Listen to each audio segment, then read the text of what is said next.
అదే RTV app వార్తల్ని క్షణాల్లో చదివే అవకాశం ఉంటుంది. ఒక న్యూస్ పేపర్, ఒక టెలివిజన్ ఛానల్ మీ చేతుల్లో ఎప్పుడు ఉంటాయి. కరీంనగర్ ప్రభుత్వ ప్రధాన ఆసుపత్రిలో అవుట్సోర్సింగ్ సిబ్బంది నిరవధిక సమ్మెకు దిగారు.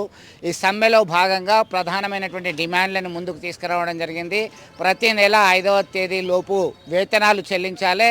రెగ్యులర్ ఉద్యోగులకు ఉండేటువంటి సౌకర్యాలన్నీ కూడా అవుట్సోర్సింగ్ ఉద్యోగులకు కల్పించాలని డిమాండ్ చేస్తూ పెద్ద ఎత్తున ఆందోళన చేపట్టడం జరిగింది.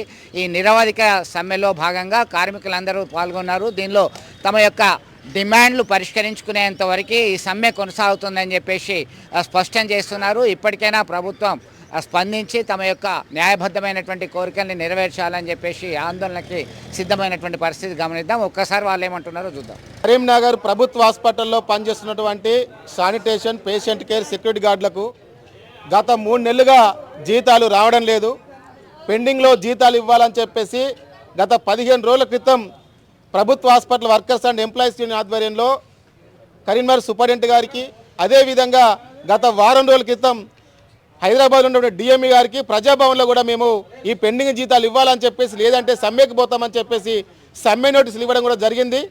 కానీ కేవలం ప్రభుత్వం అధికారుల నిర్లక్ష్య ఫలితంగా ఈరోజు కార్మికులు తప్పని పరిస్థితుల్లో జీతాలు లేక సమ్మెలోకి పోవడం జరుగుతూ ఉన్నది.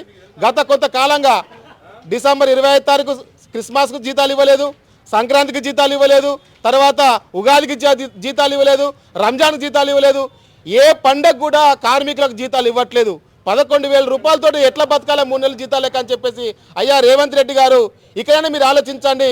ఈ ఏజెన్సీల ద్వారా మీరు వీళ్ళకి జీతాలు ఇవ్వకండి.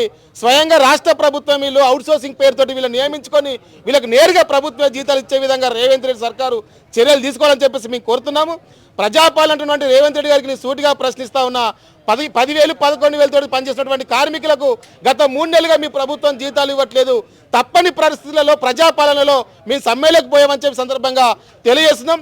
మీ అధికారులు, మీ ప్రభుత్వ యంత్రాంగ నిర్లక్ష్యం వల్లనే మీ సమ్మెలోకి పోయామని చెప్పి సందర్భంగా ఈరోజు పనులన్నీ బంద్ పెట్టినాం. కరీంనగర్ ప్రభుత్వ హాస్పిటల్లో పనులన్నీ శానిటేషన్, పేషెంట్కి అన్ని రకాల పనులు బంద్ పెట్టి ఈరోజు సమ్మెలో కూర్చుంటున్నారు. ఈ సమ్మె ఇంతటితో ఆగదు. ఖచ్చితంగా ప్రభుత్వం 3 నెలల పాటు జీతాలు ఏవైతున్నాయో పెండింగ్లో జీతాలు ఇవ్వాలి. కార్మికులకు ఒక జత బట్టలు అండి, 2 జతల బట్టలు ఇవ్వాలని చెప్పేసి కోరుతా ఉన్నాం. 2 జతల బట్టలు ఇవ్వాలి. పిఎఫ్, పిఎస్ఐ సౌకర్య సక్రమంగా అమలు చేయట్లేదు. గుర్తింపు కార్డులు లేవు.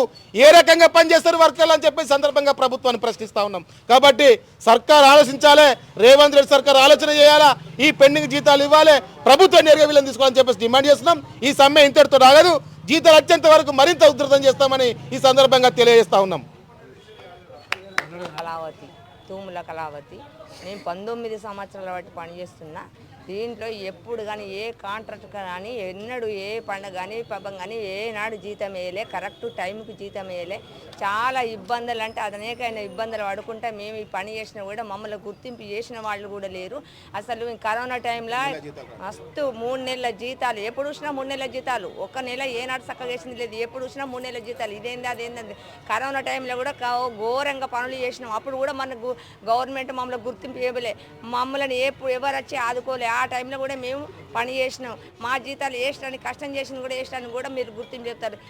ఎందుకు ఈ కంపెనీ ఏం చేస్తుంది, మమ్మల్ని ఏ గతి చేస్తారు అసలు అర్థమవుతుందా ఎవరికన్నా? కేసీఆర్ సార్ వేండ్రు, రేవంత్ రెడ్డి సార్ వచ్చిండ్రు, ఎవరు వచ్చి మా గొప్ప గొప్ప దేవుళ్ళు అందరు పోతారు. ఈ దయ్యాలను ఇట్నే ఉంచుతుండ్రు. అవునయ్యా, మేము ఇట్నే బతకన్నా ఇంట్లో ఇదే బతుక 19-20 ఏళ్ళ బట్టి ఇదే బతుకున్నది మాది.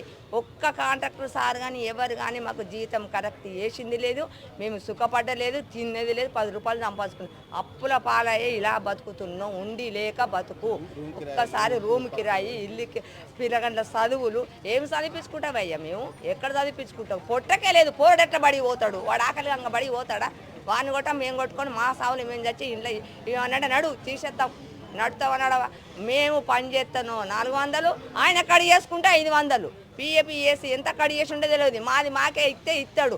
గవర్నమెంట్ వేసింది లేదు, కాంట్రాక్టర్ వేసింది లేదు. మాది ఇన్ని రోజులు ఇదే బతుకైతుంది. ఒక్క నాదులన్న మమ్మల్ని ఏంది అని అడిగిన వాళ్ళు లేరు, వచ్చిన వాళ్ళు లేరు. ఇదే అయ్యా గవర్నమెంట్ హాస్పిటల్ పని. ఇదే అయ్యా గవర్నమెంట్ను పట్టించుకునే గవర్నమెంట్ దాతలు. 3 నెలల జీతాలు ఈ కాంట్రాక్ట్ వచ్చింది. ప్రతిసారి 3 నెలలు 4 నెలలు ఇట్లనే ఎత్తాడు. 1 నెల జీతం వేసింది 10 ఏళ్ళ బట్టి నచ్చి ఉన్నాడు. 1 నెల జీతం వచ్చింది మాకు ఏనాడు లేదు. ఒకనాడు సుఖపడ్డదే లేదు జీతంతో. మరిన్ని వీడియోస్ కోసం ఛానల్ ని సబ్స్క్రైబ్ చేయండి, లేటెస్ట్ అప్డేట్స్ కోసం వాట్సాప్ ఛానల్ ని ఫాలో చేయండి అండ్ లింక్ డిస్క్రిప్షన్ లో ఉంది.